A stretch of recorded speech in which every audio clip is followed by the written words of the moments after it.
नमस्कार, आप देख रहे हैं बीपी गंगा। मैं हूं स्नेहलता। चलिए उत्तराखंड प्राइम की शुरुआत करते हैं, जहां उत्तराखंड आने जाने वाले और उत्तराखंड में रहने वाले लोगों को आज सावधान रहने की जरूरत है, क्योंकि आज और कल उत्तराखंड में भारी बारिश की चेतावनी जारी की गई है। मौसम विभाग की ओर से येलो अलर्ट जारी किया गया है। उत्तराखंड के 7 जिलों में मौसम विभाग ने येलो अलर्ट जारी किया है। इन 7 जिलों में देहरादून, टिहरी, पौड़ी, हरिद्वार, नैनीताल, चंपावत और उधम सिंह नगर शामिल हैं। मौसम विभाग का पूर्वानुमान है कि 3 अगस्त से उत्तराखंड में भारी बारिश से थोड़ी राहत मिल सकती है।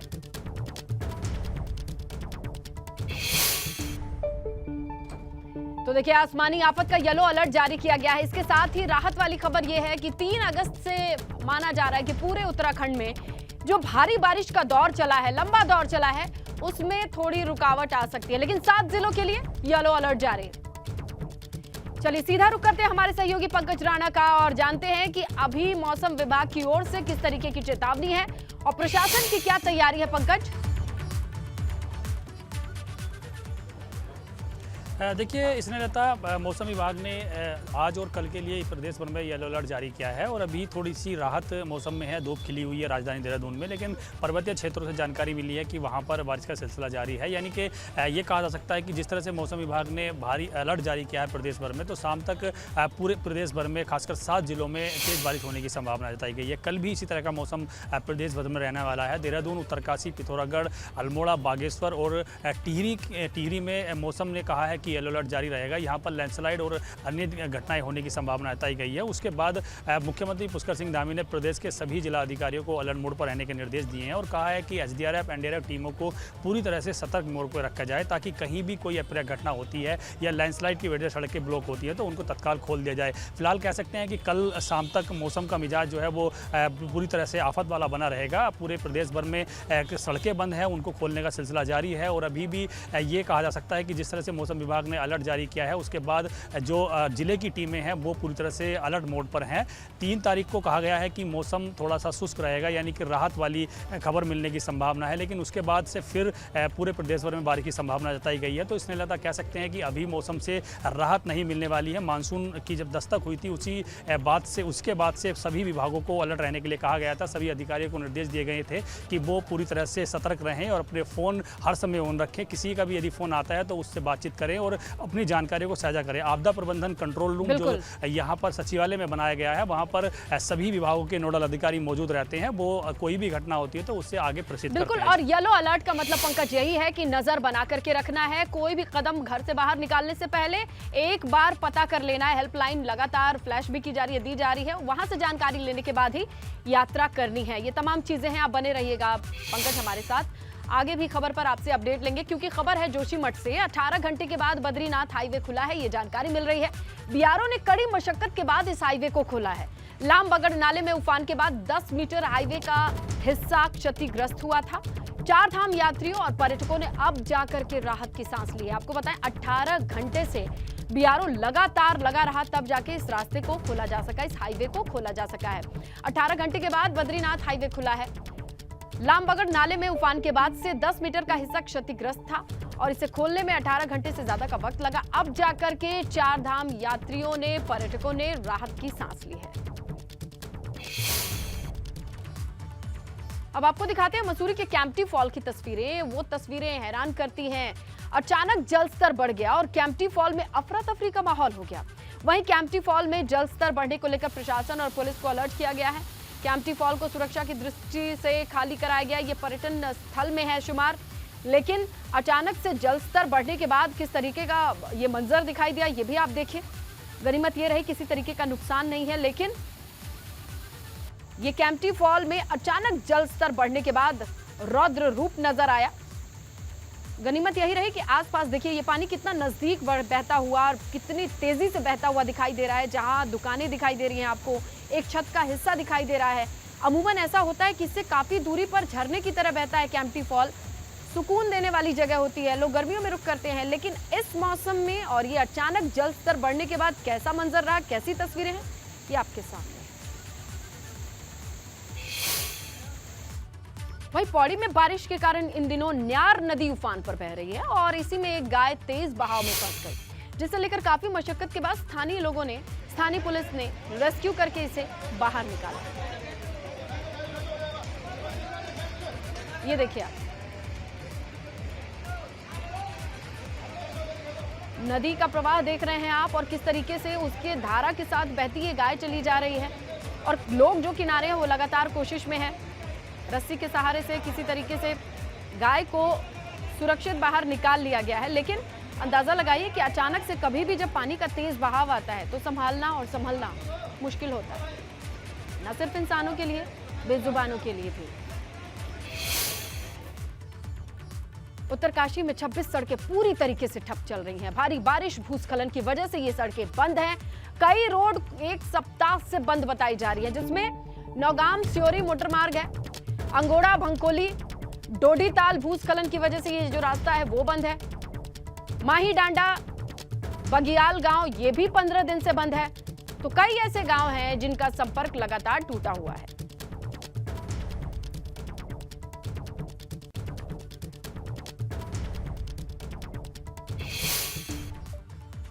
उधर पिथौरागढ़ में मानसून की बारिश ने आम लोगों की मुश्किलें बढ़ा करके रखी हैं। काली नदी उफान पर बह रही है। दरमा घाटी को जोड़ने वाला पुल बह चुका है। ऐसे में दरमा घाटी के लोगों के लिए, धारचूला के लिए जो संपर्क है वो अब विहीन हो चुके हैं, संपर्क विहीन हो चुके हैं। क्या मंजर है, कैसे रह रहे हैं लोग, ये रिपोर्ट देखिए। पिथौरागढ़ में मॉनसून की बारिश मुसीबत बनकर बरस रही है। लगातार हो रही बारिश से काली नदी उफान पर बहने लगी है। नदी में उफान आने से दारमा घाटी को जोड़ने वाली वैली ब्रिज क्षतिग्रस्त हो गया है, जिसमें दारमा घाटी का संपर्क धारचूला से कट गया है।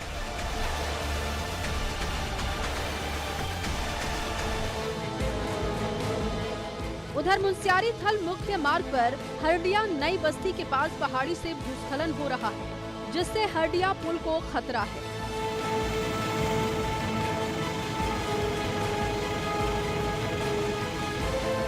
तो वहीं मुंस्यारी से पापड़ी गांव को जाने वाली 5 किलोमीटर सड़क भूस्खलन की वजह से बंद है।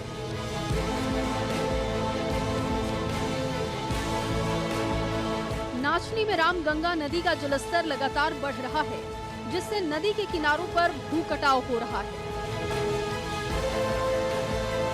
एबीपी गंगा के लिए पिथौरागढ़ से योगेश पाठक की रिपोर्ट।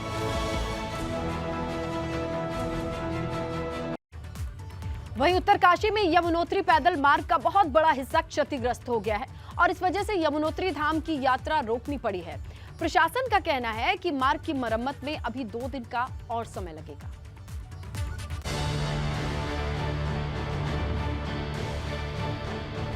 यमुनोत्री पैदल मार्ग की ये तस्वीरें मॉनसून सीजन में यात्रा मार्ग की दुश्वारियां बयां कर रही हैं।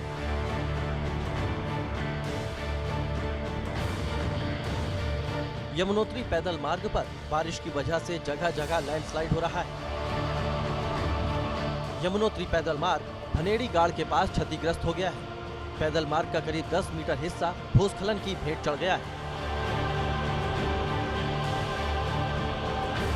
बारिश का अलर्ट जारी किया गया है और दूसरा जो जानकी चट्टी से जो हमारा पैदल मार्ग है भनेड़ी गाड़ के पास, वो काफ़ी 15-20 मीटर जो है वो काफ़ी टूट गया है, जिस वजह से जो है अग्रिम 2 दिन के लिए यात्रा को स्थगित किया गया है ताकि रास्ते को जो है ठीक किया जा सके। प्रशासन के द्वारा भी व्यवस्था की जा रही है और यात्रियों को भी हमारे द्वारा सूचित किया जा रहा है कि अग्रिम 2 दिन के लिए यात्रा बंद है, यमुनोत्री धाम की तरफ ना है।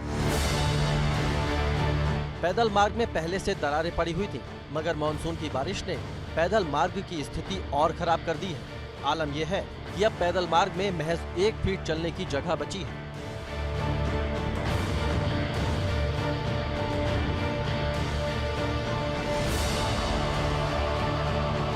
पैदल मार्ग क्षतिग्रस्त होने के साथ साथ पेयजल और बिजली की लाइनों को भी नुकसान पहुंचा है। प्रशासन और पुलिस की मदद से यमुनोत्री में फंसे यात्रियों को सुरक्षित निकालने के लिए वैकल्पिक मार्ग का सहारा लिया गया है। मार्ग की मरम्मत में अभी 2 दिन का समय लगेगा, इसलिए यमुनोत्री धाम की यात्रा को फिलहाल रोक दिया गया है। एबीपी गंगा के लिए बड़कोट से नितिन चौहान की रिपोर्ट।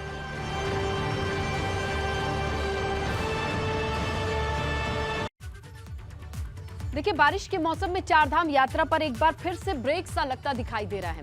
एक तरफ यमुनोत्री धाम की यात्रा 2 दिन के लिए रोकी गई है, तो वहीं दूसरी ओर चारधाम यात्रा पर तीर्थ यात्रियों की संख्या भी काफी कम हो गई है।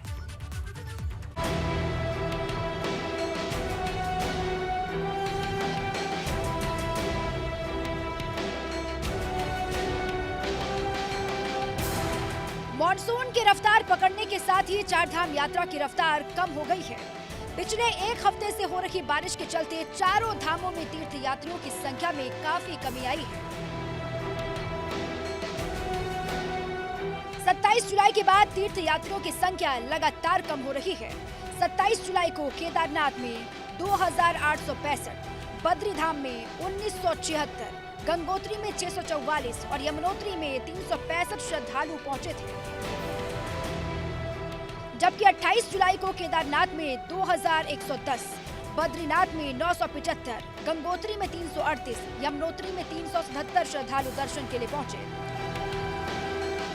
उधर 29 जुलाई को केदारनाथ में 1256, बद्रीनाथ में 1684, गंगोत्री में 275, यमुनोत्री धाम में 422 श्रद्धालुओं ने दर्शन किए। जबकि 30 जुलाई को केदार धाम में 842, बद्री धाम में 728, गंगोत्री में 612 और यमुनोत्री धाम में 413 श्रद्धालु दर्शन के लिए पहुंचे थे। पहाड़ से लेकर मैदान तक लगातार मानसूनी आफत बरस रही है और ऐसे में चारों धाम में श्रद्धालुओं की संख्या में कमी देखने को मिल रही है, क्योंकि जो श्रद्धालु इस वक्त चारों धाम में जा रहे हैं, लगातार लैंडस्लाइड से उनको जाम में भी लंबे लंबे लाइनों में घंटों इंतजार करना पड़ रहा है। चार धाम यात्रा मार्ग बार बार बाधित होने से यात्रियों को घंटों लंबे जाम में फंसना पड़ रहा है। हालांकि चार धाम यात्रा मार्ग सुचारू करने के लिए भूस्खलन वाले स्थानों पर प्रशासन की ओर से जेसीबी तैनात है, जो सड़कों को लगातार खोलने का काम कर रही है, मगर बार बार गिर रहा मलबा प्रशासन का काम भी मुश्किल बना रहा है। उम्मीद है कि 15 सितंबर के बाद बारिश कुछ कम होगी और चारधाम यात्रा फिर से एक बार रफ्तार पकड़ेगी। ऐसे में श्रद्धालुओं को भी इंतजार है कि जब 15 सितंबर के बाद उत्तराखंड में आफत की बारिश कुछ कम होगी तो एक बार फिर से वो चारों धाम के दर्शन कर सकेंगे। ऐसे में जब चारों धाम में सितंबर के बाद तीर्थयात्री पहुंचेंगे तो पहली जैसी रौनक एक बार फिर चार धाम में देखने को मिलेगी।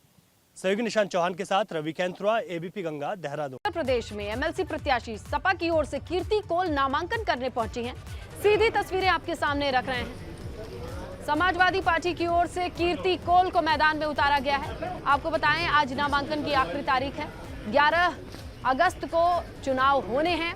ऐसे में समाजवादी पार्टी की तरफ से एमएलसी उम्मीदवार कीर्ति कोल के नामांकन की ये सीधी तस्वीरें आपके सामने हैं।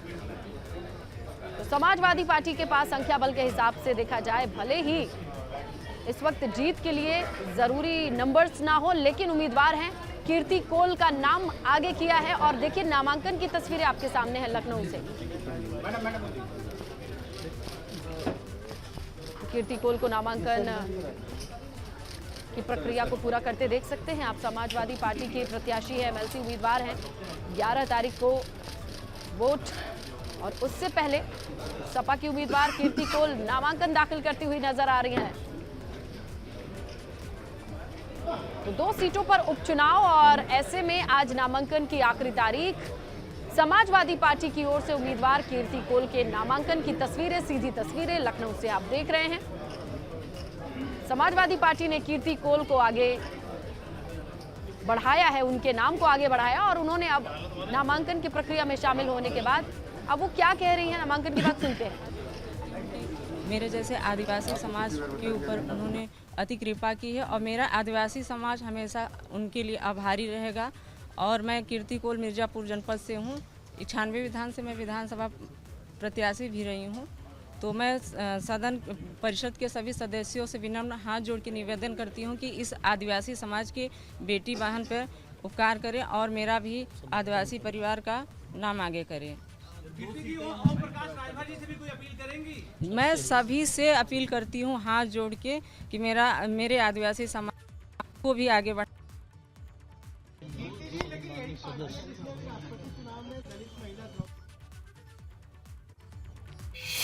तो देखा आपने क्या कहना है कीर्ति कोल का। नामांकन दाखिल करने के बाद मीडिया से मुखातिब हैं, कई सवालों का जवाब दे रही हैं और साथ में अपील कर रही हैं कि आदिवासी समाज से एक महिला को वोट करके परिषद पहुंचाएं।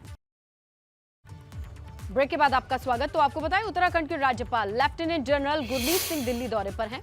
दिल्ली में राज्यपाल गुरमीत सिंह ने राष्ट्रपति द्रौपदी मुर्मू से मुलाकात की है। देखिए तस्वीरें आ गई हैं और प्रधानमंत्री से भी मुलाकात का वक्त मांगा है, लेकिन फिलहाल तस्वीरें आपके सामने हैं। राज्यपाल की मुलाकात द्रौपदी मुर्मू राष्ट्रपति से हुई है। देखिए शिष्टाचार भेंट। देहरादून से खबर है, जहां हर घर तिरंगा अभियान की शुरुआत सीएम धामी और राज्यसभा सांसद संबित पात्रा ने इसकी शुरुआत की है। हर घर तिरंगा अभियान को लेकर के बैठक भी हुई है। सीएम धामी ने भाजपा दफ्तर में यह बड़ी बैठक की है। आज शाम को दिल्ली के 2 दिन के दौरे पर जाएंगे सीएम। शाम 6 बजे दिल्ली रवाना भी होंगे। उससे पहले हर घर तिरंगा योजना को लेकर के बड़ी बैठक बुलाई गई। किस तरीके से इस अभियान से ज्यादा लोगों को जोड़ा जाए, इस पर मंथन चिंतन और एक कार्य योजना बनकर के तैयार होगी। जिम्मेदारी बांटी जाएगी और इसके साथ ही शाम 6 बजे दिल्ली के दौरे पर 2 दिन का ये दौरा है, जिसके लिए सीएम धामी रवाना हो जाएंगे। आज़ादी का अमृत महोत्सव मनाया जा रहा है और आज़ादी के अमृत महोत्सव में हम लोगों ने लक्ष्य लिया है कि उत्तराखंड के 20 लाख परिवारों तक, 20 लाख परिवारों में घर घर तिरंगा, ऐसा करके अभियान, हर घर में तिरंगा लगाने का अभियान लिया है। उसके तहत आज हमारे जहां सरकार में एक तरफ तैयारी चल रही है, वहीं संगठन के स्तर पर भी प्रत्येक ज़िले में और नीचे तक बूथों तक की सारी योजना बन रही है। उसी योजना के तहत आज हमारी बैठक है और इससे पहले भी हम लोग आज 2 बैठकें कर चुके हैं, जिसमें हमने स्कूल के सभी यहाँ के संचालकों को, प्रबुद्ध वर्ग के लोगों को, विभिन्न क्षेत्रों में काम करने वाले जो विशिष्ट महानुभाव हैं, उन सभी के साथ अभी हम लोगों ने बैठक की है और सभी से आह्वान किया कि जो हमारे आज़ादी का अमृत महोत्सव है और आज़ादी का अमृत काल जो 15 अगस्त 2022 के बाद प्रारंभ होगा, उसमें हमारे नौनिहाल बच्चे वो उन सबको इस कार्यक्रम से जोड़ना है, तिरंगा अभियान से जोड़ना। तो देखिए, उत्तराखंड भाजपा के नए अध्यक्ष के तौर पर महेंद्र भट्ट को जिम्मेदारी मिली है और आज देहरादून में भाजपा महेंद्र भट्ट को लेकर एक स्वागत कार्यक्रम भी करेगी। देहरादून के परेड ग्राउंड से बीजेपी कार्यालय तक स्वागत रैली का आयोजन होगा। भाजपा प्रदेश कार्यालय में पार्टी के कार्यकर्ता महेंद्र भट्ट का स्वागत करेंगे। अध्यक्ष बनने के बाद भाजपा महेंद्र भट्ट के भव्य स्वागत की तैयारी कर रही है। दोपहर 2 बजे से इस रैली की शुरुआत होगी। चलिए सीधा रुख करते हैं हमारे सहयोगी पंकज का। पंकज, तस्वीरें दिखाइए और बताइए क्या तैयारियां। बिल्कुल स्नेता, देखिए मैं इस वक्त भाजपा प्रदेश कार्यालय में मौजूद हूँ। यहाँ अभी जो घर घर तिरंगा अभियान के तहत जो कार्यक्रम चलना है उसको लेकर बैठक यहाँ की गई है। मुख्यमंत्री पुष्कर सिंह धामी अभी यहाँ से निकले हैं और अब जो महेंद्र भट्ट अध्यक्ष बनाए गए हैं भाजपा के, उनको लेकर यहाँ पर तैयारियाँ की जा रही हैं। उनका एक स्वागत समारोह जो देहरादून के परेड ग्राउंड में महानगर कार्यालय है वहाँ से शुरू होगा और ये फिर सीधे भाजपा प्रदेश कार्यालय में आएंगे। तमाम कार्यकर्ता अलग अलग जगह पर यहाँ पर उनका स्वागत करेंगे। लेकिन देखिए, भाजपा कार्यकर्ता यहाँ कार्यालय की मैं तस्वीरें आपको दिखा देता हूँ। तमाम कार्यकर्ताओं का आने का सिलसिला यहाँ शुरू हो गया है। हालांकि एक बैठक यहाँ हुई थी, लेकिन बैठक में जो महेंद्र भट्ट हैं भाजपा के प्रदेश अध्यक्ष बनाए गए हैं, वो यहाँ नहीं पहुँचे थे। उनके स्वागत के लिए आप देखेंगे तो तमाम जो कार्यकर्ता है वो पहुँच गए हैं और इंतजार किया जा रहा है कि यहाँ पर वो पहुँचे और उनका स्वागत किया जाए। अध्यक्ष बनने के बाद बड़ा ये उनका स्वागत यहाँ पर किया जाएगा पहली बार। हालांकि वो जब अध्यक्ष बने थे उस वक्त यहाँ पहुँच चुके हैं और एक औपचारिक तौर पर जो कार्यभार होता है वो उन्होंने संभाल लिया है और उसके बाद कार्यकर्ताओं का हुजूम ये लगना शुरू हो गया है। 2 बजे उनका स्वागत जो रैली है वो देहरादून के परेड ग्राउंड से निकलेगी। पहले महानगर कार्यालय में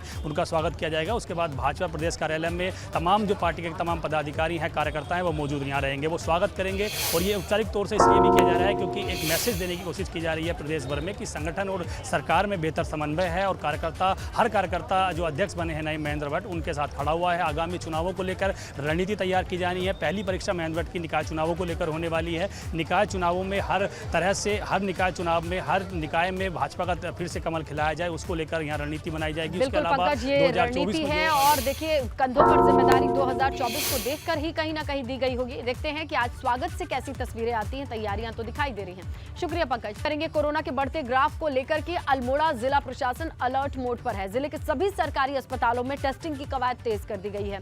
पिछले दिनों बात कर लें तो अल्मोड़ा करीब 50 से ज्यादा कोरोना पॉजिटिव पाया गया था। अल्मोड़ा में लोगों से कोविड के नियमों को पालन करने की अपील की गई है। साथ ही अल्मोड़ा मेडिकल कॉलेज में कोविड से जो लोग पॉजिटिव पाए गए हैं उनके ट्रीटमेंट के लिए अलग सेंटर बनाया गया है। दोबारा से ये है कि संक्रमण तो फैल रहा है, क्योंकि जिस हिसाब से हम पहले देख रहे थे बीच में इसका ट्रांसमिशन रेट कम हो गया था, अब लेकिन यह है कि नंबर ऑफ केसेस जो है बढ़ने लगे हैं। मिड ऑफ जुलाई से हम देखें तो डेली हमारे पास 8 से 10 केसेस आ रहे हैं, जिनको हालांकि कोई ज़्यादा सिक नहीं है, जो सिक केसेस हैं वो कम है, मैक्सिमम जो है माइल्ड सिम्टम वाले हैं, लेकिन केसेस में तो वृद्धि हुई है। और उधर डेंगू की आशंका को देखते हुए नगर निगम रुड़की अलर्ट हो चुका है। नगर निगम सभी 40 वार्ड में टीम बनाकर लोगों को जागरूक करने का काम कर रहा है।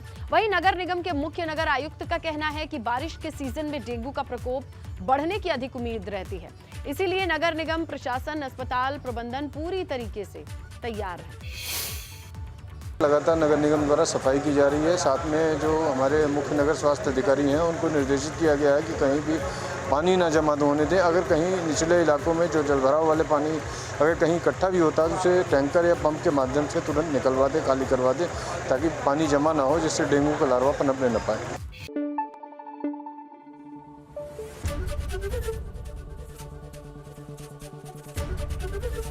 एबीपी गंगा, खबर आपकी, जुबान आपकी।